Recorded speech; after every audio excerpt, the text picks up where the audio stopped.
समस्त लिंग स्वरूपों में विद्यमान भगवान शिव को सादर नमस्कार। नाभिदेश उज्जैन का अटूट बंधन है महाकाल के साथ, जो महाकाल स्तोत्र में उल्लिखित है। उज्जयिन्यां महाकालम महाकालेश्वरम हरम महाकालम महायोगिनम नमामि पार्वती पतिम। तो चलिए मैं आपको कथा सुनाता हूँ किसी महान उज्जैन नगर की।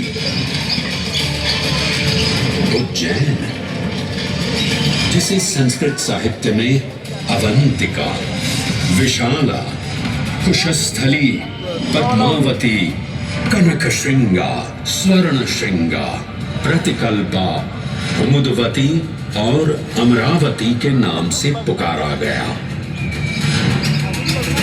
उज्जैन, जो मनुष्य को मोक्ष प्रदान करने वाली 7 नगरियों में से एक है।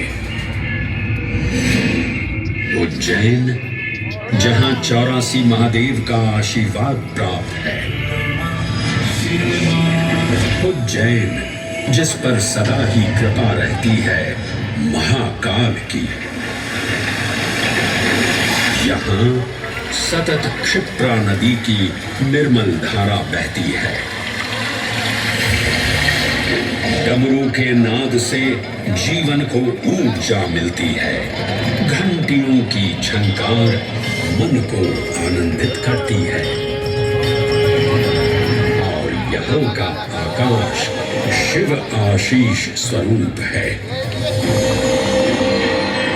श्मशान ऊषर क्षेत्र पीठम तू मनमेव च पंचकत्र न लभ्यते महाकाल पुरद्दते।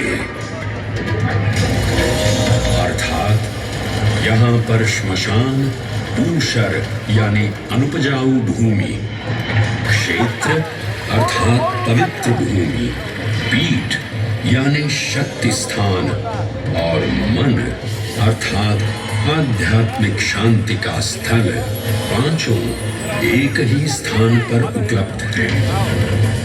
ये संयोग महाकाल की नगरी उज्जैन की महिमा को और गरिमामय बना देता है।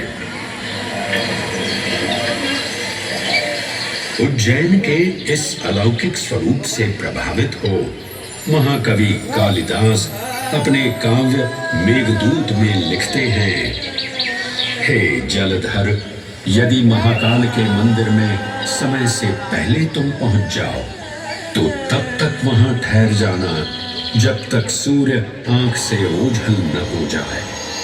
शिव की संध्याकालीन आरती के समय नगाड़े जैसी मधुर ध्वनि करते हुए तुम्हें अपने धीर गंभीर गर्जनों का पूरा फल प्राप्त होगा।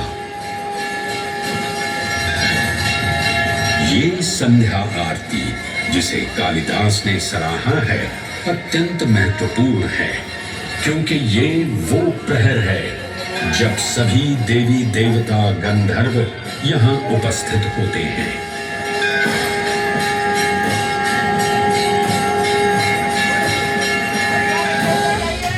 उज्जैन की महिमा अद्वितीय है।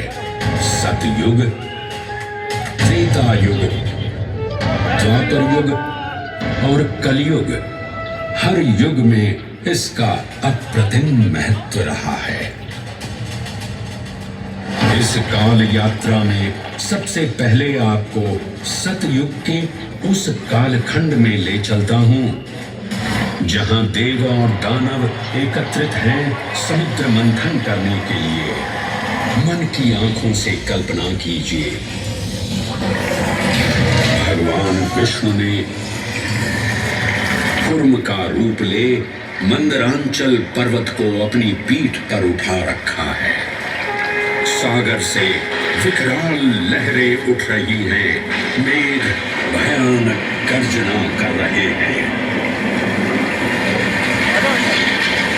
देव और दानव वासुकी सर्प को नेति बना और मंदार पर्वत को मथनी बना सागर को मथ रहे हैं कि तभी जल का पाप कालकूट विष निकलता है और पूरी सृष्टि को अपने ताप से झुलसाने लगता है।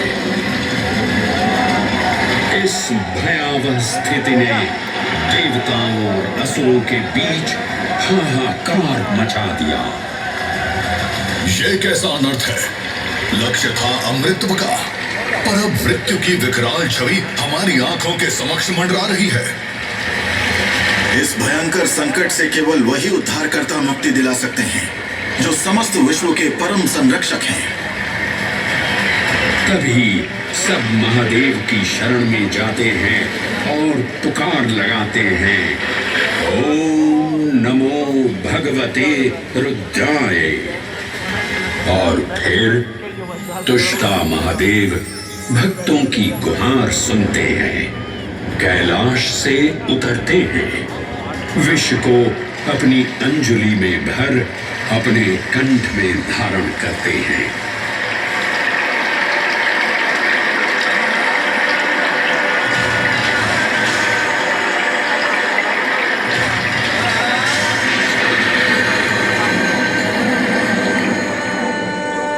अंततो गत्वा सागर मंथन से अमृत कलश प्रकट होता है।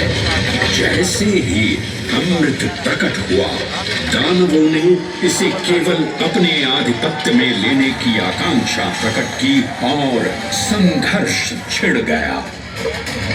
आज यदि हम इस अमृत को प्राप्त कर सकें, तो हम देवताओं पर हमेशा के लिए प्रभुत्व स्थापित कर पाएंगे।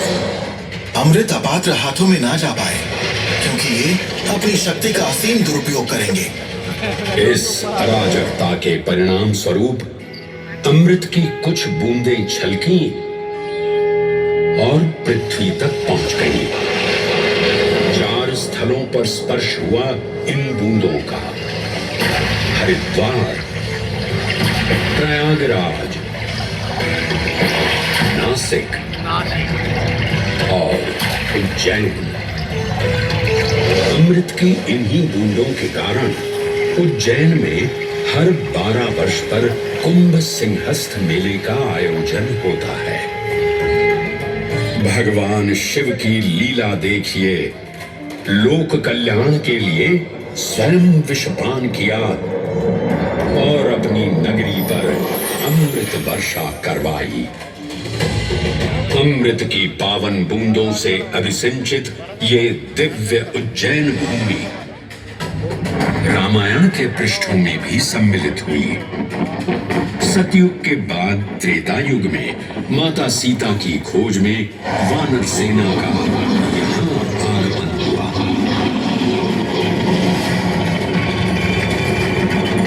समय की इस यात्रा के माध्यम से अब प्रवेश करते हैं वाल्मीकि रामायण के किष्किंधा कांड में। वानर राजा सुग्रीव अपने यूथपतियों से सभी प्रमुख स्थानों पर जाने के लिए कहते हैं और उन्हें अवंती नगर यानी उज्जैन जाने का आदेश भी देते हैं। मेखला उत्कल के क्षेत्र, दशर्न के नगर, आभ्रवंती, अवंती और विदर्भ के राज्य, साथ ही माहिष्का के आकर्षक राज्य में भी पूरी तरह से खोजना होगा। एक युग भगवान विष्णु के राम अवतार से संपृक्त और अगला युग उन्हीं के एक और दिव्य अवतार से समरस होना, ये अद्वितीय संगम केवल उज्जैन में ही संभव था। परंतु एक क्षण ठहरिए और ध्यान से सुनिए। ये हैं महाकाल के 1008 दिव्य नाम। हाँ, मैंने काल चक्र को परिवर्तित कर दिया है और अब द्वापर युग का शुभारंभ हो चुका है। विस्मयपूर्ण हो जाएंगे ये जानकर कि महाकाल के इन नामों को स्वयं भगवान श्री कृष्ण ने रचकर पिरोया था। महाकाल सहस्र नामावली की ये अद्भुत रचना उस समय की है जब योगेश्वर कृष्ण, उनके मित्र सुदामा और शेषावतार बलराम ने अवंती नगरी में स्थित सांदीपनी ऋषि के आश्रम में वेदांत दर्शन और शस्त्र विद्या की शिक्षा ग्रहण की थी। कहते हैं कि भगवान श्री कृष्ण को अवंती ने ऐसा मंत्र मुग्ध कर दिया कि यहाँ 64 दिनों तक रुककर उन्होंने 64 विद्याएं और 14 कलाओं का ज्ञान लिया। उज्जैन का संबंध महाभारत से भी जुड़ा हुआ है। इस महान महाकाव्य के वन पर्व में उल्लेख किया गया है कि महाकालेश्वर मंदिर में स्थित कोटि तीर्थ जल का स्पर्श मात्र करने से अश्वमेध यज्ञ के समान फल प्राप्त होता था। और फिर परिवर्तन की इस अनवरत धारा ने एक नई कहानी लिखी।